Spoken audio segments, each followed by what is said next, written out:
باسم رب العباد اللي مداولنا الجراح، ده حكاية الفنانين المغمورين الشقيانين. باسم رب العباد اللي مداولنا الجراح، ده حكاية الفنانين المغمورين الشقيانين. عن شاب الناس حابينه وفي منهم ناس كارهينه، بيغني من تاني حضانة وكل همه الفن رسالة. عن شاب الناس حابينه وفي منهم ناس كارهينه، بيغني من تاني حضانة وكل همه الفن رسالة. اتنقونا من أول الإذاعة المدرسية، كل اللي كان يسمع صوته يقول له أنت حاجة عالمية.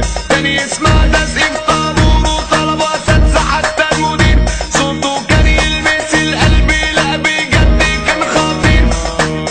كل اللي كان يشوفه يقول له مطرب ايه، إلا ما شفنا لك شريط ولا حتى نسخة CD. كل اللي كان يشوفه يقول له مطرب ايه، إلا ما شفنا لك شريط ولا حتى نسخة CD. ولأنه من صغره كان مبدع وصاحب أفكار، جاتله فكرة جامدة طحني والله دي كانت آخر ضمان. جاب جهاز وفمان صغير وكان يبدأ التسجيل على صوت أغنية مشهورة من أغاني الفنانين.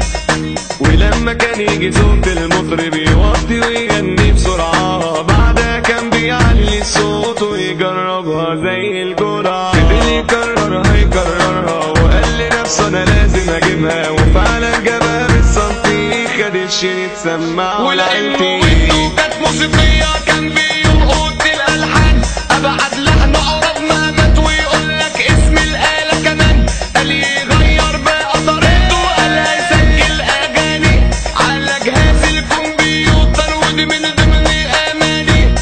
ولأن لونه كان رومانسي كان بيحب يغني فن، عمل فيسبوك ويوتيوب واصحابه سمعوا طبعا. كان بيغني باحترام عاوز يوصل للأمام، من كتر ما بيحب الغنى مرضاش يدخل ثانوي عام. قال أنا هدخل دبلوم والناس عليه بتلوم، 3 سنين تعليم يا ناس على برامج الجهاز. قاسيت بيرو وفروت يلمسوا فلتر اوتوتيون، كان صوته من غير فلاتر فعلا جامد وحنون. كان كل اللي يشوفه يقول له بلاش تحط الفلترات، صوتك لايف رائع جدا ما تقلدش البازارات. كان ينزل الأغنية وده من ناس كان قوي محبوب، كان بينشر الأغنية على 205 جروب، ومع الوقت بقى مؤلف وملحن وموزع. كان يقعد كده على الجهاز ويفكر على طول ويبدع.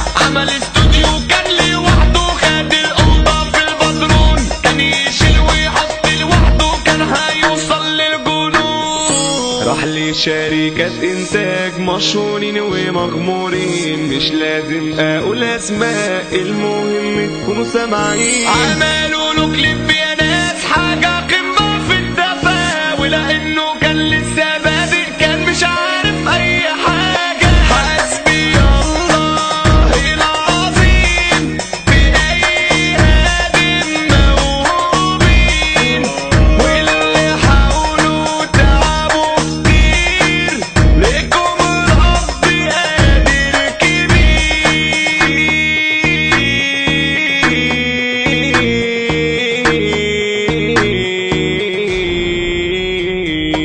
الناس بقى ضحكت عليه لما شافوا الكليب ده، اتريقوا وضحكوا عليه، الناس كانت مش طايقاه. قرر يسيب الرومانسي ويسجل مهرجانات، طبعا مع اللفظ والمعاني وتغيير الكلمات.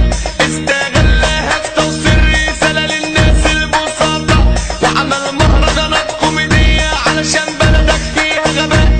ورجع ضميره يغني بو، ازاي اغني مهرجانات، ده انا فنان وليا وضعي، مع اني اخترت الكلمات. قال لي الناس مش هغنيها ومسح اي علاقة بيها، بس لما فكر تاني لقى والله الشهرة فيها. بالفعل الناس سمعته وشغلت له مهرجانات، جاتله شغل من طريقها والحكاية خد وهات. قالها قدم في البرامج اللي عاوزين موهوبين، وما قابلش في ولا برنامج. طب قول